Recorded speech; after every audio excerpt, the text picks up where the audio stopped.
You run down on your feature event, 25 laps. On the pole is car number 98, Bud Finale of Jamestown, New York, a 1957 Chevy. Next on the pole, car number 8, Emory Mahan of Warren, PA, a 1957 Chevy. Of January in the year 2005. This is an interview with Emory Mahan in Warren, Pennsylvania. Why did you race? Well, first, there wasn't a lot of things to do during that period of time, and I really enjoyed the raw competition. It was a thrill. Even a heat race, a short heat race. It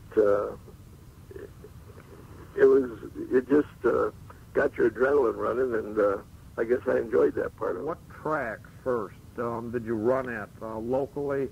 And locally there was the first track we ran on a regular basis was called Dickie Bend. This was in Warren. It was named after Dick Morrison and Ben White, and hence the name Dickie Bend. And they started racing there in 1948. That was on a weekly basis, and we raced there initially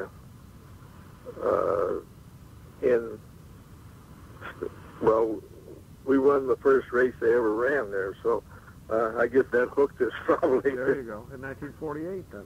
Okay. Yeah, and I heard about this race at Williams Grove, and so I called my guys back in Warren. I said, bring the car down, we'll get down there and race. I had about half the 28th Division out there for a cheering section that night. That's great.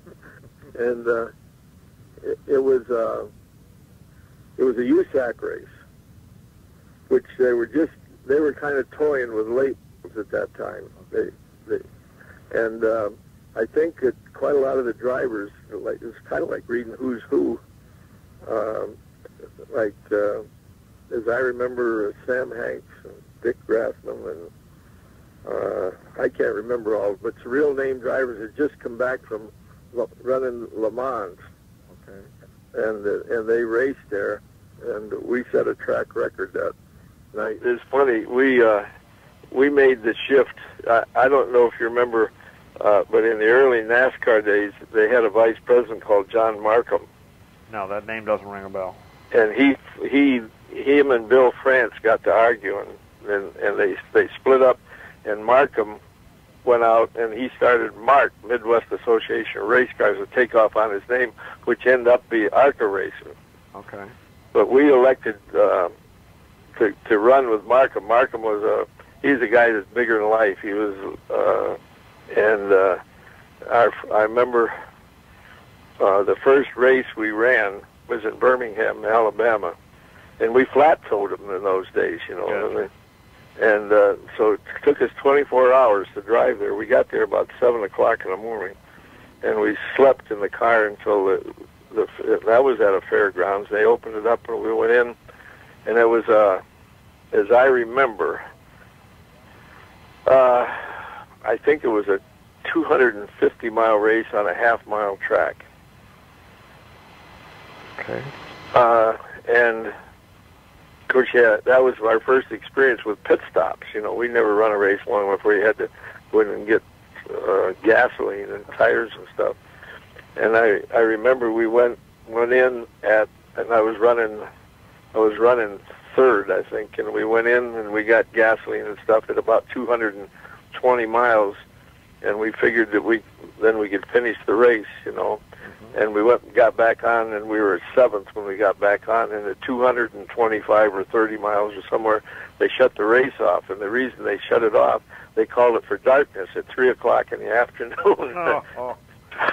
So we went in to get paid, and they paid you if you got first, you got paid first. And a guy named Harold Smith won the race. And John is sitting there, and he had that southern talk, and he said, "Now let's see, son, you won so much money. How much are you going to pay us on the tires?" And when I come in 7th, I was the first guy to get all the money coming that I had coming. He owned half or all of the race cars. He owned the tires, he owned the engines, he owned everything. Unreal. And so, but the way he was doling the money out, he would they were so far from home, he'd give them money enough to get back home. Unreal. And he kept the rest of it to pay against these engines and stuff. Interesting story. The first major competitor was a guy named Bobby Allen. Okay. Where was he out of? He was from Wattsburg, New York. Okay. And he had to run a flathead Ford, and he had one of them cheater cars. He planed the heads on the cars. Gotcha. That's amazing, but that's really the truth. And then Bobby Rumbaugh was the next major competitor. Okay. Was he a Pennsylvanian? He was from Corey, Pennsylvania. So those are some of your early competitors. Yeah, and Dean Layfield was always a great competitor. Squirt Johns, Bobby Schneiers. Those were really great competitors.